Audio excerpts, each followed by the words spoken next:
right now on Denver 7 News at 4. You can still get around on your two legs if you have a car breakdown or other issues that happen. This is literally our mobility. Coloradans who use wheelchairs want more freedom when it comes to getting repairs. The challenges you may not know they have to deal with. The nursing shortage hitting hospitals nationwide has a new problem. We're looking into why some nurses are now waiting as long as 6 months to start working. And thousands of construction jobs are available. We're taking a look at how hiring managers are now trying to break stereotypes around them. And how Colorado is honoring those who lost their lives in a Boulder King Soopers just 12 short months ago. Thanks so much for joining us. I'm Jason Grenauer. It's been a day of remembrance in Boulder. Please join us now in a moment that we contribute to remember and reflect. That was the scene inside the King Soopers at Yale and Colorado Boulevard about 90 minutes ago. Staff and customers and employees there stopping for a moment of silence to honor the 10 lives lost at the King Soopers Table Mesa store in Boulder 1 year ago today. Workers and King Soopers officials marked that moment of silence outside that store in Boulder. The store itself is closed today, giving those who work there and those who knew the victims the opportunity to reflect on the lives of the mothers, fathers, business owners, and dear friends who lost their lives. Denny Stong, Nevin Stanisic, Ricky Olds, Trelona Bart-Koviak, Suzanne Fountain, Terry Leiker, Officer Eric Talley, Kevin Mahoney, Lynn Murray, and Jody Waters. Friends, family, and community members will be gathering at Boulder's Glenn Huntington Band Shell in about 30 minutes for a community-wide day of remembrance. This is a live picture from the band shell, which is just a couple of minutes up the road up Broadway from that store. And this is what it's looked like outside Boulder Police headquarters for most of the day today, where people have been leaving thank yous, flowers, and other mementos on a police cruiser in honor of Officer Eric Talley, who was responding to the shooting when he was killed. Officers removed the car from the front of the building right after the moment of silence earlier this afternoon. As Denver 7's Colette Bordelon shows us, it's a day that's really changed Colorado forever. There's a comfort in the creek. Boulder doesn't take for granted. Best place to live in the United States, at least. And if you listen closely to the people talking on Pearl Street, I've lived in Boulder County since 1978. this is home. I love snow. Yeah, I was disappointed we weren't having more of it. But in the snow are traces of a tragedy seen throughout the city. I was just amazed that this could happen in Boulder. Exactly a year ago, Boulder had to become Boulder Strong. Yeah, this is our store. Yeah. 10 people's lives were cut short in a place they should have been safe. A lot of emergency vehicles started coming up Broadway, like so many, and we just knew something was wrong. The moments from that day feel closer than most memories. My mom actually was in the store, and she's 86, and she heard the gun go off. And walking back inside that store is bittersweet. I spent a moment in the parking lot thinking, should I go in? It definitely feels heavy.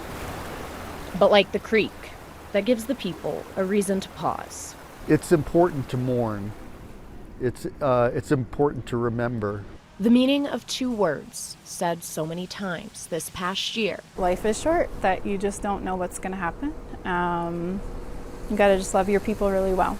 This community has always been and will always be Boulder Stronger. Our Colette Bordelon reporting. Now, helping the community heal, the Boulder Strong Resource Center opened right after the shooting. A year later, the center is still helping about 200 people a month, a number that has risen as we've approached today. The center has massage therapy, acupuncture, yoga, even comfort dogs that are ready to help. Counselors say healing can be complicated after a traumatic event like this, and they say it's important to have a space like this to help with the healing process. One thing that's really important to mention for people is that any kind of feeling is normal. So some people might be feeling numb, they might be feeling angry, they might be feeling scared, they might be feeling sad. All of those feelings are normal and valid, and that's why our counselors are here as well, just to support people where they are. Now, the center is open 6 days a week, and you don't need an appointment.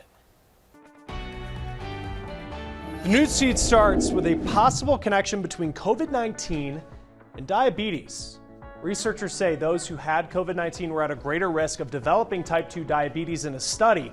They looked at the medical records of more than 181,000 Department of Veterans Affairs patients. Doctors say a COVID infection potentially could lead to inflammation and then potentially to diabetes. Now, Pfizer is trying to make sure that all countries have access to COVID treatment. Next month, the company will give 4 million doses of its antiviral pill to UNICEF.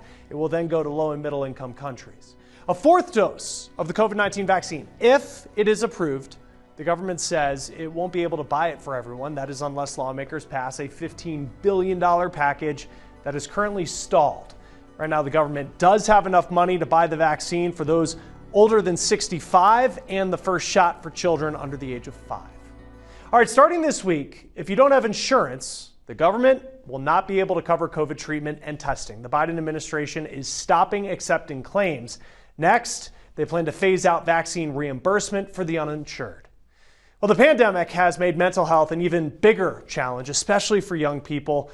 And now there's a new issue. I mean, it's one thing to say we need more mental health professionals in schools, some more counselors. It's another thing entirely to find them. There's a new tool to help school leaders better understand their students' mental health. It comes from the nonprofit Chiefs for Change. It helps assess students, but also find resources, help with hiring, and do it quickly. Do they have a shot at hiring people in-house to support that plan? Do they need to partner with local organizations or state organizations?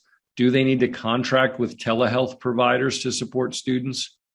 Now, he says while students in severe mental health crisis need professional help immediately, the majority need less intervention. But many students are simply experiencing enormous amounts of stress during this time. And you can do a lot for students across your entire student population by building in programming that helps them to manage and reduce their own stress.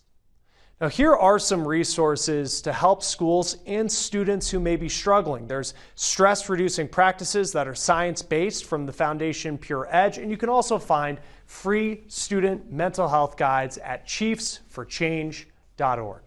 Now, there are health benefits to getting outside, but some days you might need a little push. We're taking a look at how some doctors are now prescribing outdoor activities.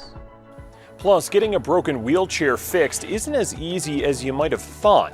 Ahead on Denver 7 News at 4, the steps Colorado lawmakers are considering that would make getting wheelchair repairs as easy as fixing a car.